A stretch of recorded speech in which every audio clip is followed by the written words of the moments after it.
It isn't a position that I'm leaving without regret. For a number of reasons. Tonight, Trudeau shuffles the cabinet, find out who is in and who is out. We would like to eventually get some of our participants certified in beekeeping because I think it's really important for the environment and for the future. Plus, a sweet workshop that is creating buzz.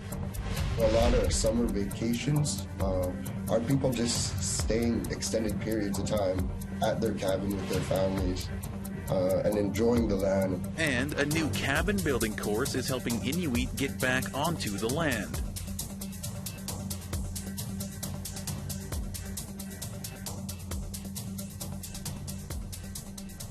Good evening, Tansei Anin. Welcome to APTN National News. I'm Daryl Stranger. Prime Minister Justin Trudeau did a significant shuffle of his cabinet on Wednesday. It's the first major change since a new cabinet was announced just after the 2021 federal election. The changes include a new Minister of Crown Indigenous Relations. APTN's Fraser Needham has more. The changes include the demotion of a number of long-serving ministers, such as David Lametti, who had been Minister of Justice since 2019, having replaced Jody Wilson-Raybould. Immediately after the shuffle, the Prime Minister said it is all about putting a fresh face on the government. I want to thank everyone who has served this country and this cabinet so well over the past number of years. This is a moment where putting forward the strongest possible team with fresh energy and a range of skills that are going to be able to continue the really important work. Gary Anandasandagiri is the new Minister of Crown Indigenous Relations. He said his unique background should help him in his new role. My family came here 40 years ago as a result of what happened where I'm originally from, which is Sri Lanka. And what I bring here is that lived experience of what survival means, what going through oppression and colonialism means. And I bring it in a very personal sense. Mark Miller moves from Crown Indigenous Relations to Immigration. He had been in the portfolio since October 2021. And before that, Minister of Indigenous Services for nearly 2 years. He said the move is in some ways bittersweet. It isn't a position that I'm leaving without regret. For a number of reasons. You mentioned some of them. Personal commitment, just the view over the last couple of years that we've been able to move the narrative on how Canada engages with Indigenous peoples. Anandasandagiri was asked about what the government plans to do about the ongoing demands for a search of the bodies of 2 deceased First Nations women in the Prairie Green landfill in Winnipeg. For me, on my day one, is to commit to ensuring that we support and get to the bottom of this. And after the briefings, I will engage with those who are directly impacted, particularly the families, and ensure that we have a solution that they feel is just and appropriate. Indigenous Services Minister Patty Hajdu and Northern Affairs Minister Dan Vandal are 2 of a handful of ministers who will be staying in their original portfolios. Fraser Needham, APTN National News, Ottawa. Meanwhile, the Assembly of Manitoba Chiefs expressed frustration with the cabinet shuffle of Mark Miller, while at the same time welcoming the new Minister of Crown Indigenous Relations. The organization that represents 62 First Nations in Manitoba said it is with a heavy heart that they acknowledge the loss of Miller, who they called an advocate who has shown commitment to many of AMC's causes. Miller has been very publicly backing the efforts to locate and bring home the remains of First Nations women believed to be in 2 Winnipeg area landfills. Now, AMC said they were hopeful Minister Gary Anandasandagiri will continue that work.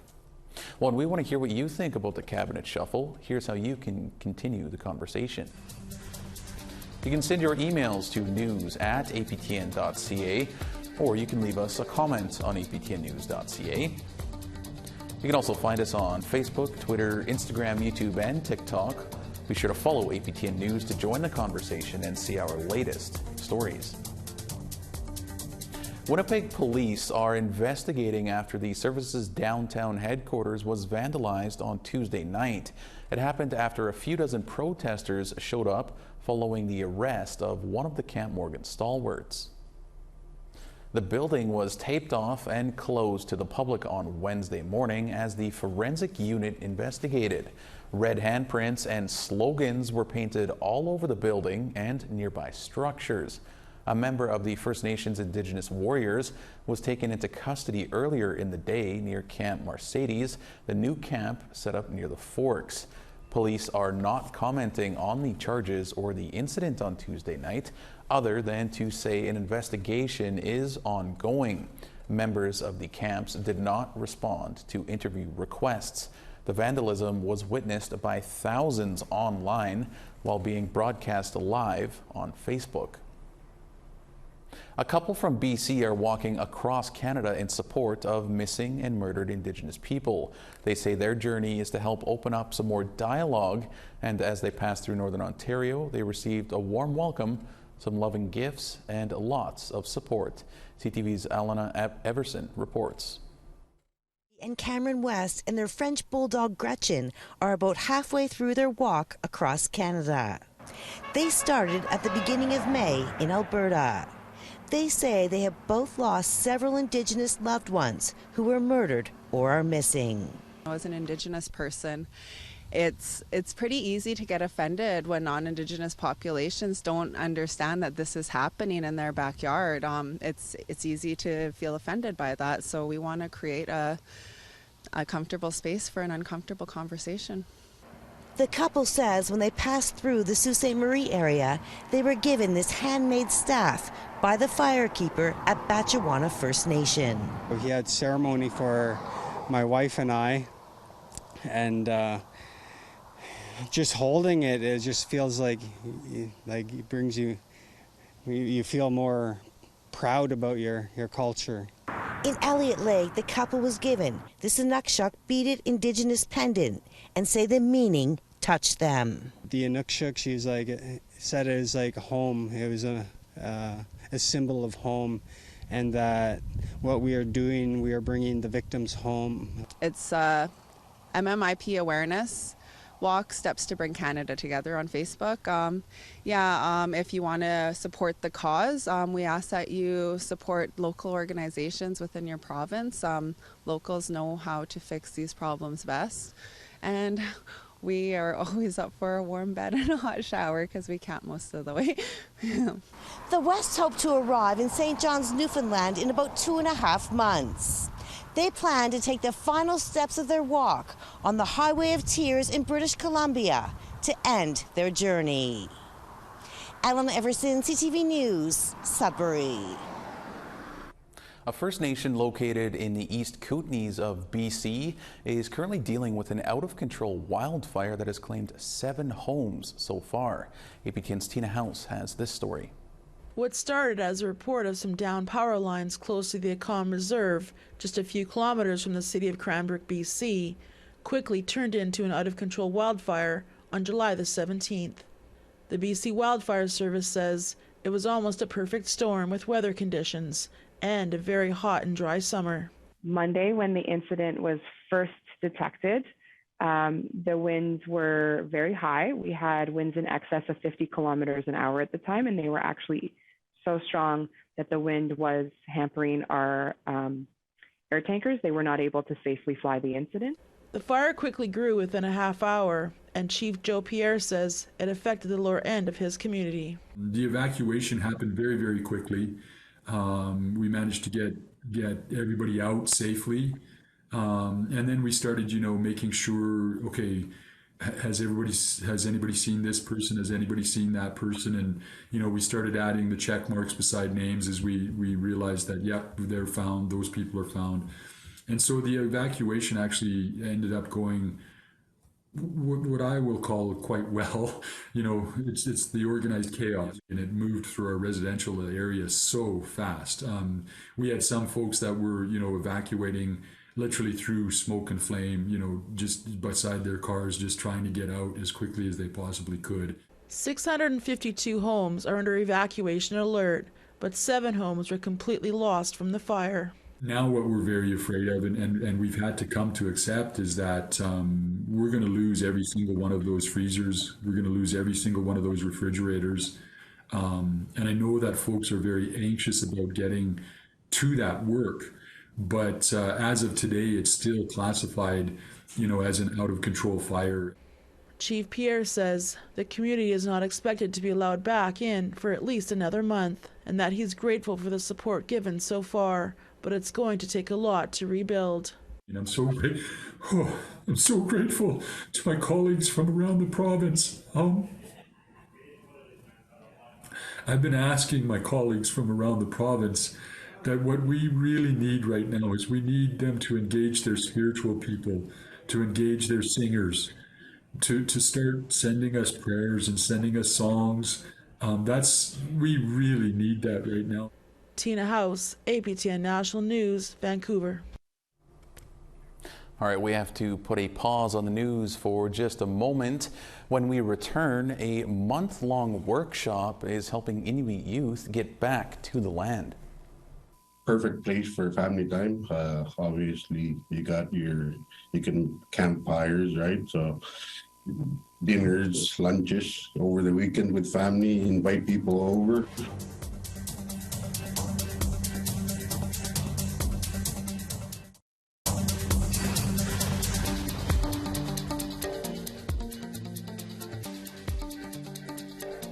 Welcome back to APTN National News. The capital of Nunavut has officially opened its deep sea port, a first for the territory, bringing much needed infrastructure to Nunavut. Local leaders are hopeful this could make a positive impact on the cost of living in the north. Trevor Wright brings us this. As celebrations are underway for the grand opening of the Iqaluit port, the MV Kamuktik, the first cargo ship of the shipping season, was busy offloading containers. Prior to the port's construction, this would normally involve the sea lift, which would normally take waiting 12 hours a day for the tides and involve hauling a small barge going back and forth between the shore and the ship. One such ship during last year's season took nearly 3 weeks to finish offloading its cargo. Mark Andre with Nunavut Eastern Arctic Shipping says it's a major upgrade. The infrastructure is very large. We have a lot more room, but most importantly, it's a safe environment for our workers, for the population. It's very efficient. So in the end, for us, it's a success so far. Other communities will likely see an earlier sea lift season as a result of the Iqaluit port taking less time to offload its cargo. They don't have to wait for another low tide or high tide. This will be offloading 24 hours. It's also going to help the other communities as well. Faster turnaround means that it will go to other communities in quicker way. While we have to wait until October to see the full impact of the deep sea port on this year's shipping season, Awa hopes it will result in a reduced cost of living for residents. I hope that it will be reducing the prices for the items that are coming into Iqaluit. Trevor Wright, APTN National News, Iqaluit. And still in Nunavut, many people take off to the cabin or camp during the summer months, but one Inuit nonprofit organization in Rankin Inlet is teaching youth how to build their own. Here again is Trevor Wright. Ili Tuksinik helps Nunavummiut by weaving cultural-based programming with literacy and essential skills. For the past 3 weeks, this has been the case for its Rankin Inlet Cabin Building Workshop. The community sits on the west coast of Hudson's Bay. During summertime in the territory, many Inuit families spend days or weeks out on the land to enjoy the weather, harvest traditional foods, and spend time with loved ones, often at their cabins. Perfect place for family time.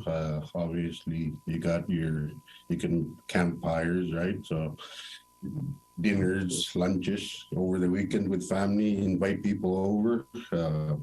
So a lot of summer vacations are people just staying extended periods of time at their cabin with their families and enjoying the land. And according to Seek, the participants are eager to learn and are excited about this program. They just can't believe this is a program that's available to them.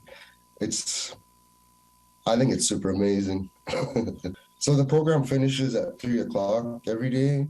They talk about how they want to keep working after that and just stay like right up until 5. And I think they're really enjoying this program and passionate about what they're doing. Actually, I had a couple guys that are already talking about building their own cabins, so they feel comfortable measuring and cutting up. Dion added another participant is already planning to start their own projects right away. We got one. I think he's in his 21 or 22-year-old. He's actually messaged me over the weekend. He said he's going to work on a tent frame for his mom and possibly a mikulil, a drying rack for his mom. So, I mean, you could just see from that one program they learn a little bit, but then they can also extend further, like for other projects for themselves. Trevor Wright, APTN National News, Iqaluit. Inuit, Métis, and First Nations can now access funding for education through TD Bank with their scholarships for Indigenous people. It was created with the Aboriginal Financial Officers Association of Canada. Through it, 25 scholarships are available to be awarded annually. It's worth up to $60,000 over 4 years. The scholarship is meant to help the Indigenous community overcome challenges and systemic barriers that Indigenous people face. Blaise Arkell is one of the most recent recipients.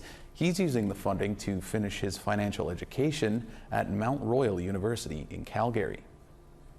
Questions they asked about experiences, family hardships, just the way they articulated the questions is kind of matched with how you kind of think about your family's history and how they experienced everything that they experienced. And yeah, it really helped me like think internally of my own history. There wasn't a lot of resources for students in my situation as a Canadian, as an Indigenous person pursuing education. All right, it's that time to step aside one final time here. Our photo of the day and weather are next. Plus, a beekeeping workshop is creating a buzz. These bees are through G's Bees, and we have additional training with them this year. So that's something new that we didn't quite have before.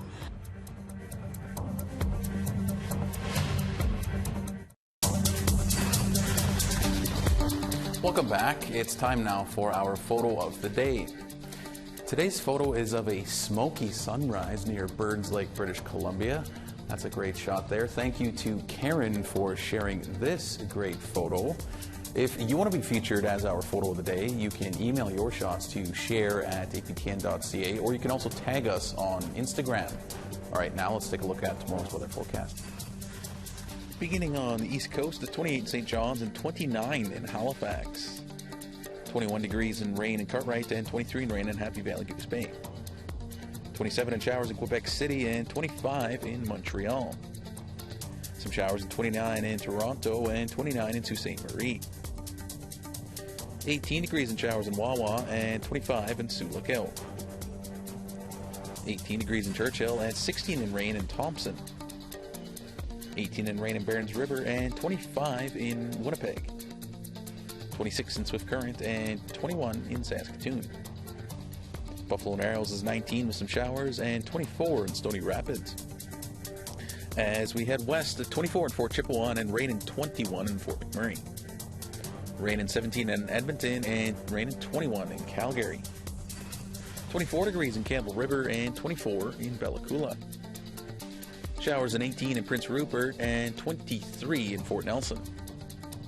26 in showers in Beaver Creek and 26 in showers in Rock River. 26 degrees in Clear in Fort Simpson and 26 in Wrigley. 28 in Fort McPherson and 24 in Colville Lake. 20 degrees in Cambridge Bay and 20 in Chesterfield. 15 degrees in Clear in Arctic Bay and 10 degrees in Iqaluit. A group of youth and parents in the Ottawa region are learning all about beekeeping this summer. It's all part of a program by the Odawa Native Friendship Centre to learn more about the busiest critter in the insect world. Here's Annette Francis with that story. In spite of the summer heat, these kids and parents are covering up from head to toe. They've come to Dragonfly Visions just south of Ottawa to connect with and learn about bees. So we're going to have to take a quick look into all of this just to see. Getting close and bee-friendly is all part of the Amo Nojimo, or Bee That Heals program. See her on there, eh? Where is our queen? I haven't checked these frames over. According to Jennifer Kahoko, it's part of Odawa's land-based learning activities. About 4 years ago, we started doing bees. We did have a little break last year. We have our own bees. These bees are through G's Bees, and we have additional training with them this year. So that's something new that we didn't quite have before, and we would like to eventually get some of our participants certified in beekeeping, because I think it's really important for the environment and for the future. So we've had an amazing nectar flow going on, and the bees have been busy. Kahoko says each week a different group of kids and youth take part in the program. It was the first time for 8-year-old Ariana Mikas. This was very fun. Like, I like how there's just a swarm of bees like just flying around. Like, there's someone here. Oh no! Like, so much people. Like, it feels like it's gonna be I was scared. Like, I didn't want to hold it. I felt like they were gonna sting me. It's the first time out for 11-year-old Talia Leger as well. She's already learned some interesting facts. You can make, with the beeswax, you can make a whole bunch of stuff. You can make candles, you can make lip balms, you can make, a whole bunch of stuff. And that if there's not a bee, if there's not a queen bee, you can't, have, other bees. And that apparently the queen bee lays 1,500 eggs per day. Kahoko says the program will run until the end of September. The honey from the hives will be sold at the end of the season. Annette Francis, APTN National News, Richmond, Ontario. Children are learning Indigenous languages through song and storytelling at Kildonan Park in Winnipeg this week. In an effort to reclaim languages lost due to colonization, the Children's Indigenous Languages Songs and Games event will feature Dene, Anishinaabe, and Dakota facilitators for kids to listen to and learn about who they are. Organized in part by Inishcorp and King Onji, Executive Director Chance Papanicus says the gift of language is integral to carrying on traditions. Because it's really integral to being a happy individual is knowing who you are, where you come from. So that's what Lucy will be doing today. She's going to be sharing stories, potentially some songs. Really, we leave it up to the facilitator because we want to be able to give them that autonomy to choose what they believe is important in their nations to share with Indigenous youth. The event is happening all week here in Winnipeg, or you can also visit the next round in August, which will focus on different nations. Well, it's certainly a great initiative there, and that is all we have for you tonight on APTN National News. If you'd like any more information on any stories from tonight, our website, aptnews.ca, has you covered. For all of us here, thank you so much for joining us. Miigwech, Kinaneskwitsin, have a great night.